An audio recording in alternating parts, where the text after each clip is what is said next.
Thank you very much. And thank you, Tim, for that kind introduction. Though I prefer a shorter biography.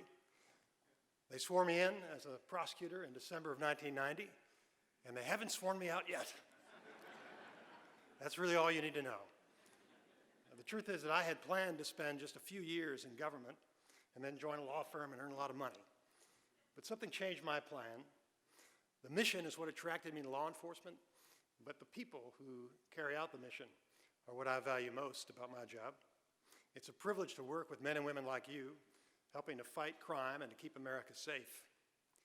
Tim was a career federal prosecutor like me before he became U.S. Attorney. He's also a Marine, and we all benefit from the discipline and the sense of duty that Tim exudes in his work. I visited his office here in western Missouri yesterday, and I heard about the exceptional work that the men and women in this district are doing to reduce violent crime. I also visited the Kansas U.S. Attorney's Office just over the river, led by Stephen McAllister, another highly respected, long-time public servant. Stephen's office also is working diligently to reduce crime and is seeing results. I appreciate the support that our local U.S. Attorney's Office and our Department of Justice headquarters have provided for this conference. I also want to thank the Honor Guard from the Cass County Sheriff's Office, as well as Reverend Miles for the invocation, Captain Carrie Thompson for a stirring rendition of the national anthem, and Kansas City Police Chief Rick Smith for leading us in a Pledge of Allegiance. Thanks also are due to Chief Smith and his department for their hospitality here in Kansas City. The first Project Safe Neighborhoods Conference that I attended was more than 12 years ago, was in Denver. I don't know if anybody else here is old enough to have been there with me in Denver in 2005. Robin Thiemann, who is here today, was one of the organizers of that conference, one of the founders of the program originally in 2001. John Ashcroft was the Attorney General who developed the concept. And we're very fortunate that General Ashcroft will be here on Friday to speak to you. He's an inspirational leader. He worked with a number of folks in the department to develop the PSN program, and he led the federal government's successful efforts to reduce violent crime from 2001 to 2005. We know the program works because it calls on federal law enforcement agency leaders to take personal responsibility for violent crime rates and to work cooperatively with stakeholders to reduce crime. Another U.S. attorney who attended that conference with me in 2005 is now the Acting Attorney General of the United States. Matt Whitaker will join us tomorrow to speak about his commitment to this effort. Violent crime rates fell in the early 1990s, and they declined for more than 2 decades. In fact, they declined so consistently that some people started to take it for granted. Maybe they started to believe that progress was inevitable. They did not realize that effective law enforcement is essential to reducing crime. And effective law enforcement requires coordination, and it requires political support. So they were surprised when the downward trend suddenly reversed in 2005 and from 2014. And from 2014 to 2016, nationwide violent crime increased by 7%, and murder spiked by 21%. There was an 11% increase in murder in 2015 alone, and that was the largest annual increase since 1968. That upward trend was especially pronounced in large cities. In 2016, the murder rate rose in 22 of the 34 largest cities in the country. Drug abuse also soared, and drug overdose death rates skyrocketed to record numbers. Meanwhile, the federal government shifted away from the cooperative PSN model. Federal agencies prosecuted fewer violent criminals and drug dealers, and the federal government's relationships with state and local enforcement agencies deteriorated. President Trump recognizes that protecting public safety is a primary duty of government. The preamble to the Constitution explains that its primary goals include to establish justice and to ensure domestic tranquility. That's because the founders of our nation understood that liberty requires law and order. People who live in places where it's not safe to walk on the streets of their own neighborhoods cannot enjoy the blessings of liberty. Rampant crime also hinders educational development and economic growth. So one of the president's first executive orders directed us to reduce violent crime. When Attorney General Jeff Sessions and I met with department leaders early in 2017 and developed a violent crime initiative to achieve the President's goals, they asked us an important bureaucratic question. What should we call this new effort? Law enforcement agencies often adopt novel names for their programs to make sure they get credit for them. But we knew that Project Safe Neighborhoods is a trusted brand, and it conveys exactly what we aim to do, to make every neighborhood safe. So we kept the name, and we rebuilt the program to meet our violent crime challenges. The PSN program is designed around state and local law enforcement agencies, with our U.S. attorneys and federal agencies helping to provide critical leadership and support. I'm grateful that the leaders of two of our department law enforcement agencies are here with us today, Tom Brandon from ATF and Utam Dhillon of the DEA. The FBI is represented by one of its top officials, Executive Assistant Director Amy Hess, and the Marshal Service by Assistant Director Jeff Tyler, and they're going to participate in presentations to you today and tomorrow. Across America, there are 93 United States attorneys, and most of them are here with us in the audience. Policies are important in government, but people matter most. I've worked with a lot of federal prosecutors over the past 3 decades.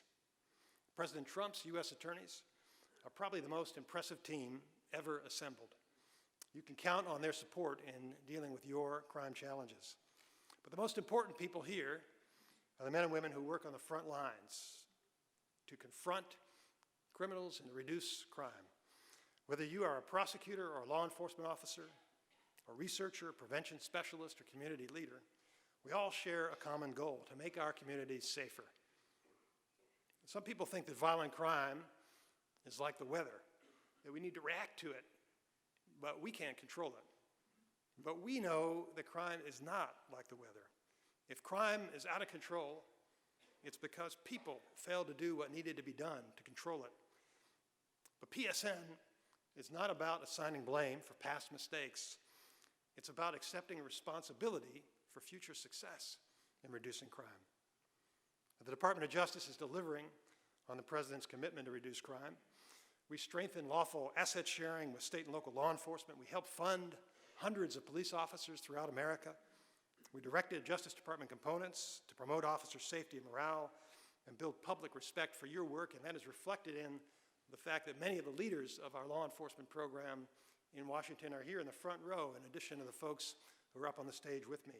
We created the National Public Safety Partnership, enhancing federal support for law enforcement in 17 cities. The department awarded more than $5 million in grants to ensure that cities have the necessary technology and equipment to fight violent crime. And we awarded more than $31 million in grants to regional information support sharing systems and the Technology Support Center, which empowers law enforcement agencies nationwide with the information that they need to achieve their priorities. The department also created a Violence Reduction Response Center with a hotline to help agencies find the training and the materials that they need. And we improved the capacity of forensic science providers. We're working to improve the speed and reliability of forensic analysis.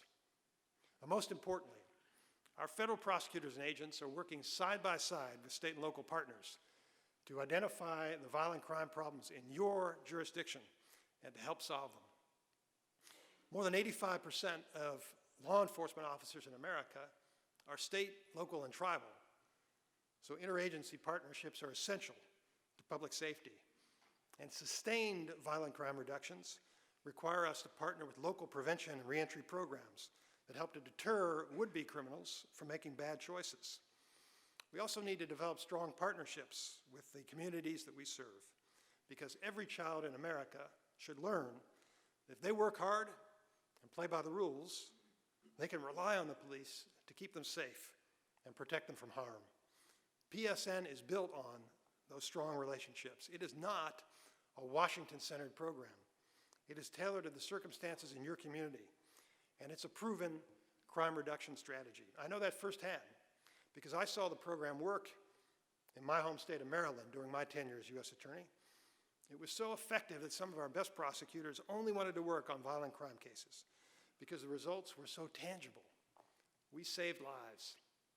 We saw the violent crime rate in Baltimore City, our most violent jurisdiction, fall from nearly 300 murders per year down to a low of 197 in 2011 as a result of that coordinated law enforcement effort. You will see that in your jurisdictions. If everybody works together and we coordinate with a unified strategy, you will see crime fall in your jurisdiction. We didn't need research because we watched violent crime and homicide rates decline as a result of the unprecedented coordination among our partner agencies. But you don't need to take our word for it. We have academic research too, and it proves that PSN works to reduce crime. And our PSN program today, the program that Robin and her colleagues helped us develop, modeled in part on what they did over 15 years ago, is more effective now than even before. Innovations allow us to deploy new policing techniques that did not exist even a few years ago. Those innovations include crime gun intelligence centers, which combine the intelligence from gunshot detection systems, ballistics, gun tracing, and good old-fashioned police work to develop real-time leads about the traffickers and the trigger pullers who fuel violence in our communities. Our department devotes significant funding to support crime gun intelligence centers throughout the country. We also improved our crime data collection efforts, and we developed a plan to transition the FBI's Uniform Crime Reporting System, the UCR, to a more comprehensive national incident-based reporting system, what we refer to as NIBRS. Those improvements will provide more insight about violent crime trends, and they will help you to develop appropriate responses. We also support predictive policing, which involves analyzing data so the police can anticipate crime and prevent it. We need to send police to disrupt criminal activity in response to data analysis, instead of just dealing with the consequences in response to 911 calls. In June, I visited Camden, New Jersey, to learn from Police Chief Scott Thompson how his department identifies potential hotspots and directs resources to cool them down. A few years ago, Camden was regularly listed as one of the most dangerous cities in America. But Chief Thompson rebuilt that department to focus on crime prevention. Murders in Camden fell by 70%, and violent crime fell by 39%. The Camden police use analysis, surveillance, and engagement to prevent crime, and then they intervene to stop it. Chief Thompson will speak tomorrow about Camden's model, and I hope that his insights will inspire ideas that you can take back to your jurisdictions. It's a different way of thinking about crime, and I saw this when General Ashcroft and his team developed the model. It was shortly after 9/11, and what we learned from the terrorist attacks on 9/11 is that it's not enough for law enforcement to respond after an emergency occurs. Good law enforcement is about intervening, disrupting, and preventing crime, and we can do that effectively with violent crime just as we do with terrorism. New York and Los Angeles use similar predictive policing approaches. The NYPD monitors crime block by block. I visited the real-time crime center at one police center in Manhattan last fall. When a violent crime occurs, that department reallocates officers immediately. That approach contributes to New York City's remarkably low violent crime rates. And in Los Angeles, the laser system uses real-time intelligence to identify the criminals most likely to reoffend. Under the PSN model, we partner with local communities to reduce crime. And across the country, they are making good on the PSN promise by working together to identify the most violent offenders, hold them accountable for their crimes, and prevent future violations through reentry and intervention initiatives. That strategy works. Over the past year, our federal prosecutors have charged the greatest number of violent crime defendants since we started to track that category more than 25 years ago. It's probably the greatest number ever, but we don't have the data, so we don't want to overstate our claim. But a record number of violent crime prosecutions. The total surpassed the previous record by nearly 15%, and the previous record was set just last year. And we charged more than 15,000 defendants with federal firearms violations, 17% more than the previous record. Those numbers demonstrate how hard we are working. But our goal is not to maximize the number of criminal defendants. We don't measure success by filling up the prisons. Our objective is to minimize the number of crime victims, and there is clear evidence that we are succeeding. In September, the FBI released final crime statistics for 2017. They show declines in both the violent crime rate and the homicide rate. And preliminary results for 2018 provide further cause for optimism. It's projected that the murder rate in America's 30 largest cities will decline by almost 8% this year, bringing the rate back down to 2015 levels. So we have restored that downward trend that we were on prior to 2014. Law enforcement officers, prosecutors, researchers, and community groups can bring down crime if we work together with support from political leaders. Under PSN, we are working together and using new tools that can make us even more effective. Now, this conference will give you the opportunity to collaborate with colleagues to learn new strategies and techniques to reduce crime. In a recent speech, President Trump spoke eloquently about the brave law enforcement officers who maintain law and order. Some of you were there with me in Florida about a month ago. The president said that in moments of danger and despair, you are the reason we never lose hope, because there are men and women in uniform who face down evil and stand for all that is good and just and decent and right. No matter what threat you face, you never give in, you never back down. You are people of tremendous courage and strength. Nothing can break your spirit or bend your will. We thank you, we salute you, we honor you, and we promise you we will always have your back. Our Department of Justice faithfully pursues the President's goals with concrete actions, and we are already seeing results. Crime is falling, and confidence in police is rising, and that is not a coincidence. American law enforcement officers are the finest in the world. If you select any officer at random, the odds are you'll find someone who is honorable, principled, reliable, and trustworthy. And police agencies today are more professional, more sophisticated, and more effective than ever. But policing is not for the faint of heart. You always need to be at your best, especially when other people are at their worst. You work day shifts and night shifts, on weekends and holidays, in blizzards and rainstorms, during parades and riots. Your office never closes. Today is a national day of mourning, as Tim mentioned, to recognize the extraordinary public service of President George H.W. Bush. Now, most federal agencies are closed, but law enforcement officers are still at work. You are always at work, and you never know what dangers the next call may bring. One of my first official events as Deputy Attorney General was a memorial service for Deputy U.S. Marshal Patrick Carruthers, who was murdered in Georgia in November 2016. This January, I attended the funeral of Deputy U.S. Marshal Chris Hill after he was killed in Pennsylvania. Last week, Deputy U.S. Marshal Chase White was murdered while executing a warrant in Arizona. And scores of local and state law enforcement officers lose their lives in the line of duty each year. So we will continue to honor their memories and support their survivors, because we understand that the freedom Americans enjoy comes at a cost. Let me conclude with a story about two police officers who make a traffic stop. One officer walks to the driver's side while his partner stands behind the car. As the first officer approaches, the driver rolls down the window and he leans out, shaking his fist. He says, "Do you know who I am? Do you know who I am?" The second officer hears the ruckus and he calls out to his partner, "Is there a problem here?"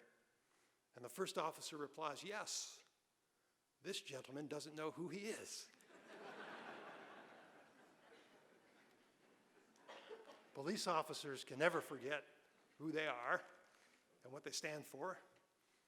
At the Department of Justice, our headquarters is filled with works of art celebrating famous people who helped to establish the rule of law. They include heroes like Moses and George Washington. But one of my favorites is a mural of an unknown police officer. It's right outside the Attorney General's office on the 5th floor. And that officer represents the countless men and women who serve with honor but rarely receive the appreciation that they deserve. We know who you are, and the President looks forward to joining you on Friday to express his gratitude for your sacrifices and for your accomplishments. I regret that I won't be here In fact, there's no place I'd rather be than in the audience with all of you, but I'm headed straight back to Washington. But you let the President know that his favorite Deputy Attorney General was here.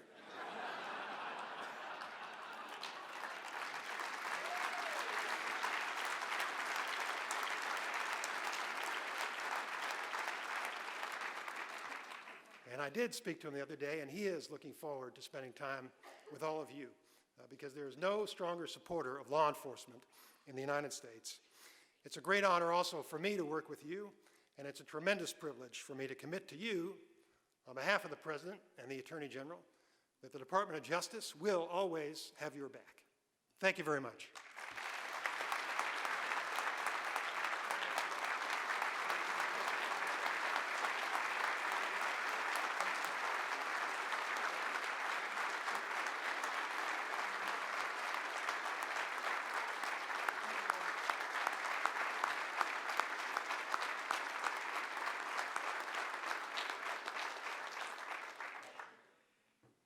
Thank you, Deputy Attorney General Rosenstein, for being with us this morning and for sharing your thoughts with us. We appreciate your leadership with the Project Safe Neighborhoods initiative.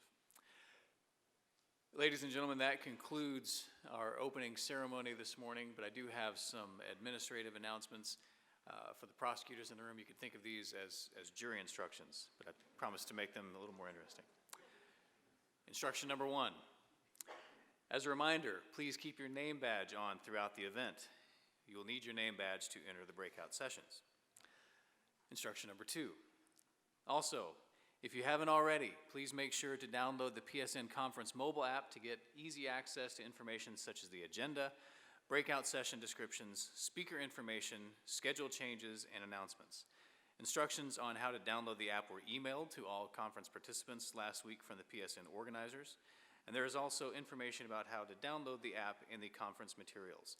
This instruction does apply even to those of us who are using the department-issued, no fun allowed iPhones. You just have to follow the instructions and you can get the app. Instruction number 3. The first set of breakout sessions starts at 10 a.m. Don't be late. See the app or your paper agenda for selections and rooms. Most breakout sections are on this level. At the conclusion of these sessions, you will be spending time with your PSN teams. Instruction number 4. You may have noticed that you have a sticker on the back of your name badge.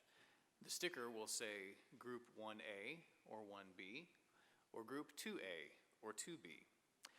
Beginning at 11:30, Group 1 will eat lunch and sit together for a PSN team meeting. During these meetings, teams should discuss what you're looking to get out of the conference, identify relevant breakout sessions, and divide them up among your attendees, and otherwise discuss your PSN business. Tables are located next door in Ballroom A and down the escalators on the terrace level. Each district will be assigned to a table to eat and to have their meeting. Group 1A will be in Ballroom A. See how that worked out? Group 1B will be on the terrace. We recommend you buy your lunch and head to your table for your team meeting with your PSN coordinator or U.S. attorney. Box lunches are available for purchase in the Century Ballroom foyer. Instruction number 5. While Group 1 is having their meeting, Group 2 will be visiting the Resource Fair, which is located in the Century Ballroom foyer and a number of the meeting rooms on this level. Please see your conference program for room assignments. In addition to the exhibits you will see in the foyer areas, there will be additional DOJ partners available to meet and ask questions of during this Resource Fair time. These include staff from the Bureau of Justice Assistance, the PSN Grant-Making Division, representatives from the PSN Training and Technical Assistance Providers, and other resources. Again, please refer to the program for a full list of exhibits and partners. Instruction number 6. At 12:45, the groups will switch. If Group 1 left any food, Group 2 should get their lunch and meet with their district teams. Again, tables are assigned for each district. During this time, Group 2A will be in Ballroom A, and Group 2B will be on the terrace. Staff will be available to help direct you. Group 1 should then take advantage of the Resource Fair. Instruction number 7. At 2:15, you should return to this room for a session with the Department of Justice leadership, including the law enforcement agency leadership that is on the stage now, as well as the Principal Deputy Associate Attorney General, who oversees the grant-making components of the Department of Justice. So there's your incentive to come back. The Honorable Brian Benchkowski, Assistant Attorney General for the Criminal Division, will moderate that discussion. Instruction number 8. Finally, let me invite you to a special extracurricular event tonight. Last month marked the centennial anniversary of the armistice that ended fighting between the Allies and Germany at the 11th hour of the 11th day of the 11th month in 1918. The National World War I Museum and Memorial was designated by Congress as America's official museum of World War I and is just a few blocks away from us to the southwest. We've made arrangements for an after-hours showing of this fantastic museum from 5:30 to 7:30 p.m. I've been through this exhibit multiple times, and if you've been to the Smithsonian museums in Washington, I would put this museum on par with those or above some of them. The museum is just a short walk through a park from this hotel. It's paved, but we will also provide bus transportation if you prefer. We have a bus that will be shuttling people from 5 to 10 p.m. this evening, and we'll start shuttling folks as soon as we conclude here this afternoon. At 7 p.m., I would ask that the United States attorneys start heading to our evening meeting with the Acting Attorney General. You received an email from me last week concerning that. Instruction number 9, and this is directed to the U.S. attorneys. I've presumed upon your generosity in planning the evening's social event. So if you still need to contribute on behalf of your district, I would ask that you see Christy Rodriguez or other members of my staff at the table at the very end of the hallway to my right, your left. Just a reminder, you're on per diem, so don't be cheap on me. Ladies and gentlemen, thank you for your attention this morning, and you should now proceed to your first breakout session. Thank you.